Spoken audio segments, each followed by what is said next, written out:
Good morning all. ഞാൻ Ramakrishnan T B MD and CEO Sharewell securities limited ആണ്. ഒപ്പം SEBI registered research analyst കൂടിയാണ്. ഈ ഓഡിയോ കേട്ടതിന് ശേഷം ഡിസ്ക്ലെയിമർ കൂടി വായിച്ച് നോക്കണമെന്ന് താല്പര്യപ്പെടുന്നു.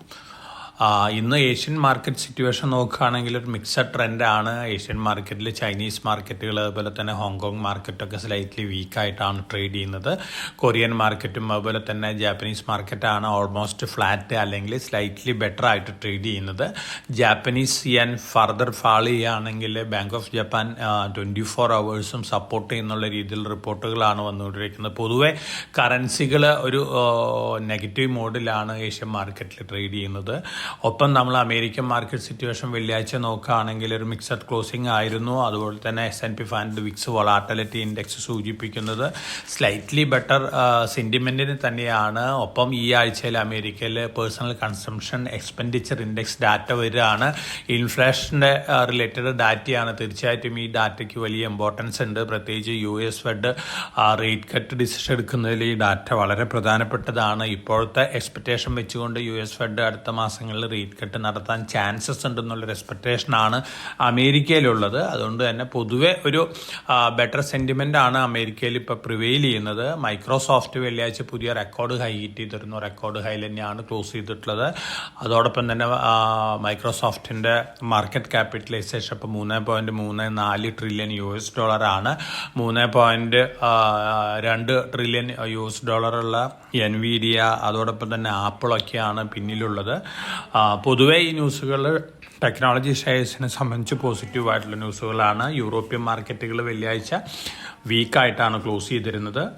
നമ്മൾ നിഫ്റ്റി പുതിയ റെക്കോർഡ് ഹൈ ചെയ്തിരുന്നു. പക്ഷേ പ്രോഫിറ്റ് ബുക്കിങ്ങിൽ താഴെയാണ് വെള്ളിയാഴ്ച നമ്മുടെ മാർക്കറ്റും ക്ലോസ് ചെയ്തിരുന്നത്. കമ്മോഡിറ്റികൾ നോക്കുകയാണെങ്കിൽ വെള്ളിയാഴ്ച ഓൾമോസ്റ്റ് ഫ്ലാറ്റ് ക്ലോസിംഗ് ആണ്. വീക്ക് ടു വീക്കൊക്കെ കമ്പയർ ചെയ്യുകയാണെങ്കിൽ ഇന്ന് മോർണിംഗിൽ ഗോൾഡ് ബെറ്റർ ആയിട്ടാണ് ട്രേഡ് ചെയ്യുന്നത്. സ്ലൈറ്റ്ലി ബെറ്റർ $2,337 പെർ ഔൺസിനാണ് ട്രേഡ് ചെയ്യുന്നത്. മറ്റ് കമ്മോഡിറ്റികളെല്ലാം തന്നെ ഓൾമോസ്റ്റ് ഫ്ലാറ്റ് ആയിട്ടാണ് ട്രേഡ് ചെയ്യുന്നത്. ബ്രന്റ് ക്രൂഡ് ഓയിലും ഫ്ലാറ്റ് ആയിട്ട് തന്നെയാണ് ഇന്ന് മോർണിംഗിൽ ട്രേഡ് ചെയ്യുന്നത്. നമ്മളെ സംബന്ധിച്ച് ഡൊമസ്റ്റിക് ആയിട്ടുള്ള ഒരു നെഗറ്റീവ് ന്യൂസ് എന്ന് പറയുന്നത് ക്വാണ്ട് മ്യൂച്വൽ ഫണ്ട് സ്കീമുകളിൽ സെബി എൻക്വയറി നടത്തിക്കൊണ്ടിരിക്കുന്ന റിപ്പോർട്ടുകളാണ്.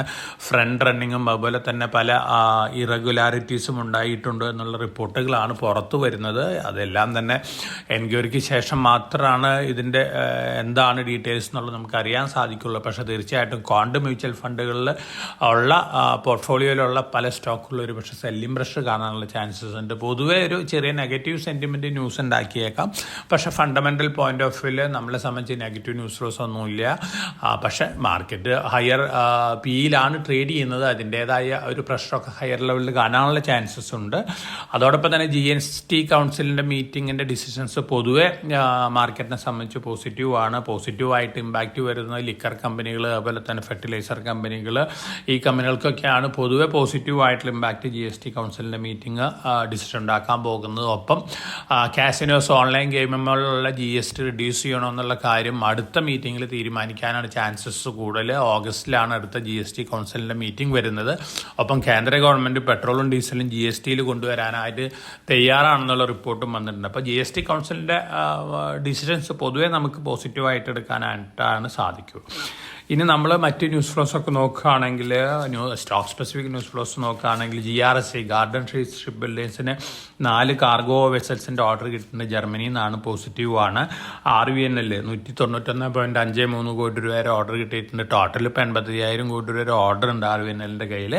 ഒപ്പം മറ്റ് റെയിൽവേ സ്റ്റോക്കുകളും നല്ല രീതിയിൽ മുന്നേറാനുള്ള ചാൻസാണ്. ഇർക്കോൺ, റെയിൽടെൽ അതുപോലെ തന്നെ ടിറ്റഗ്ര വാഗൻസ്, ജൂപ്പിറ്റർ വാഗൻസ്, ടെക്സ്മാക് ഓറയിൽ, BEML ഇത്തരത്തിലുള്ള സ്റ്റോക്കുകളൊക്കെ റെയിൽവേനെ സംബന്ധിച്ച് പോസിറ്റീവ് ന്യൂസ് ഫ്ലോസ് ആണ് വന്നുകൊണ്ടിരിക്കുന്നത്. അപ്പോൾ റെയിൽവേ ട്രാക്കുകളുടെ കിലോമീറ്റർ കൂട്ടാനുള്ള പല പദ്ധതികളും കേന്ദ്ര ഗവൺമെൻറ് ആവിഷ്കരിക്കുന്നൊക്കെ പറയുന്നുണ്ട്. അതിന് മാത്രമായിട്ട് അറൗണ്ട് 40% പ്ലാൻ ഇൻക്രീസ് ആണ് പ്രപ്പോസ് ചെയ്തിരിക്കുന്നത്.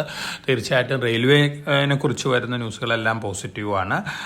ഒപ്പം 2 കമ്പനികൾ യൂണിടെക് ഞാൻ വീക്കിലി പോഡ്കാസ്റ്റിൽ സൂചിപ്പിച്ചിരുന്നു. യൂണിടെക് പ്രൊമോട്ടേഴ്സിന് അഗൻസ്റ്റ് ആയിട്ടുള്ള എല്ലാ കേസുകളും സെബി അവസാനിപ്പിച്ചിരിക്കുകയാണ്. യാതൊരു തരത്തിലുള്ള എവിഡൻസും കണ്ടുപിടിക്കാൻ സാധിച്ചില്ല. അതുകൊണ്ട് തന്നെയാണ് തീർച്ചയായിട്ടും ഒരു അൺലക്കി റിയൽ എസ്റ്റേറ്റ് കമ്പനിയാണ്.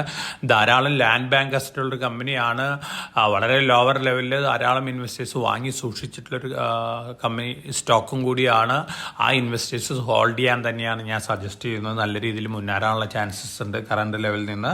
ഒപ്പം ഓർക്കിഡ് ഫാർമ 2008 ഒരു ഡ്രഗ് ഡിസ്കവറി നടത്തിയിരുന്നു. ഇന്ത്യയിൽ ആദ്യമായിട്ട് ഡൊമസ്റ്റിക് ആയിട്ട് നടത്തിയിട്ടുള്ളൊരു ഡ്രഗ് ഡിസ്കവറി ആയിരുന്നു. ഈ ഡ്രഗ് യൂസ് ചെയ്യുന്നത് ഡ്രഗ് റെസിസ്റ്റന്റ് ബാക്ടീരിയകൾക്കെതിരെയാണ്. കാരണം ഈ ഡ്രഗ് റെസിസ്റ്റന്റ് ബാക്ടീരിയകളും വൈറസുകളൊക്കെയാണ് ഗ്ലോബലി ഒരു സൈലന്റ് പാൻഡമിക് ഉണ്ടാക്കിക്കൊണ്ടിരിക്കുന്നത്. അപ്പോൾ ഇത്തരത്തിലുള്ള നോവൽ ഡ്രഗ്സ് വളരെ പോസിറ്റീവായിട്ട് ഇമ്പാക്റ്റ് ആണ് അതാത് കമ്പനികൾക്ക് ഉണ്ടാക്കാൻ പോകുന്നത്.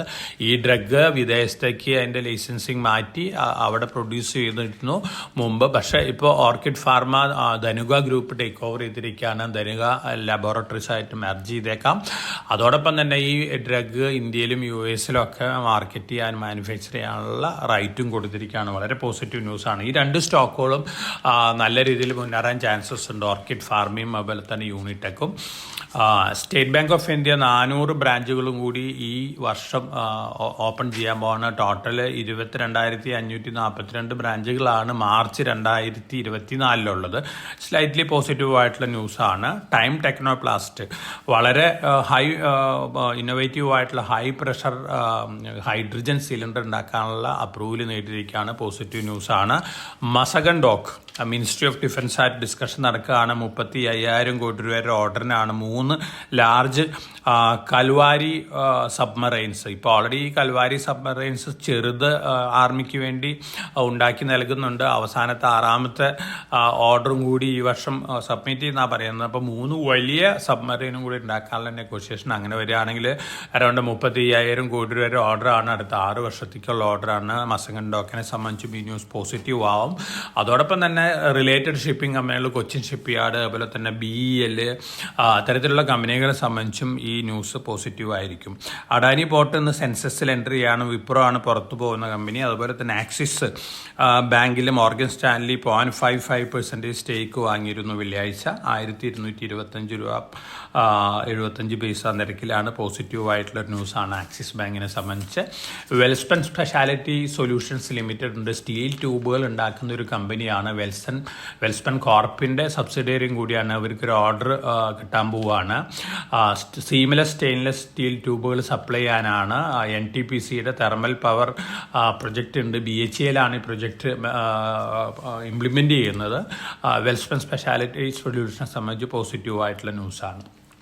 ജെനേസിസ് ഇന്റർനാഷണൽ നമ്മുടെ ഒരു ഡെലിവറി പിക്കായിരുന്നു. ഇന്ത്യയിലത്തെ ജനറേറ്റീവ് ആർട്ടിഫിഷ്യൽ ഇൻ്റലിജൻസ് ഉപയോഗിച്ചുകൊണ്ടുള്ള ഒരു നാവിഗേഷൻ മാപ്പ് ലോഞ്ച് ചെയ്തിരിക്കുകയാണ്. ഓട്ടോമൊബൈൽ മൊബിലിറ്റി സൊല്യൂഷന് വേണ്ടിയാണ്. പോസിറ്റീവ് ആയിട്ടുള്ള ന്യൂസാണ്. ഒപ്പം മറ്റു ന്യൂസ് ഫ്ലോസ് ഒക്കെ നോക്കുകയാണെങ്കിൽ പൊതുവേ ബഡ്ജറ്റ് റിലേറ്റഡ് ന്യൂസുകൾ തന്നെയാണ് മാർക്കറ്റിൽ ഇമ്പാക്റ്റ് ഉണ്ടാക്കാൻ പോകുന്നത്. അൺഎക്സ്പെക്റ്റഡ് ആയിട്ട് വരുന്ന കോണ്ട് മ്യൂച്വൽ ഫണ്ട് പോലുള്ള മ്യൂച്വൽ ഫണ്ട് ഹൗസസ് മേലുള്ള എൻക്വയറി ഒക്കെ മാർക്കറ്റിൽ ഒരു വൊളാറ്റിലിറ്റി ഉണ്ടാക്കിയേക്കാം. അതോടൊപ്പം തന്നെ ഹയർ ലെവലിൽ മാർക്കറ്റ് ട്രേഡ് ചെയ്യുന്നത്. അതുകൊണ്ട് തന്നെ ഹയർ ലെവലിൽ പ്രോഫിറ്റ് ബുക്കിംഗ് കാണാനുള്ള ചാൻസസ് ഉണ്ട്. അപ്പോൾ വളരെ കോഷ്യസ് ആയിട്ട് മാർക്കറ്റിൽ മൂവ് ചെയ്യുക. നമ്മളൊന്ന് ട്രേഡിംഗ് ടെർമിനലിൽ കൂടെ നമ്മുടെ ഇൻവെസ്റ്റേഴ്സിന് ഒരു ഡെലിവറി പിക്ക് നൽകുന്നുണ്ട്. ട്രേഡിംഗ് ആരംഭിച്ചതിന് ശേഷം നമ്മുടെ ഇൻവെസ്റ്റേഴ്സിന് ടെർമിനലിൽ കൂടെ നൽകുന്നതായിരിക്കും. അപ്പോൾ എല്ലാവർക്കും നല്ലൊരു ട്രേഡിൻ്റെ ആശംസിച്ചുകൊണ്ട് ഞാൻ ഇന്നത്തെ പ്രീ മാർക്കറ്റ് കമൻറ്റ് ഇവിടെ അവസാനിപ്പിക്കുകയാണ്. Thank you.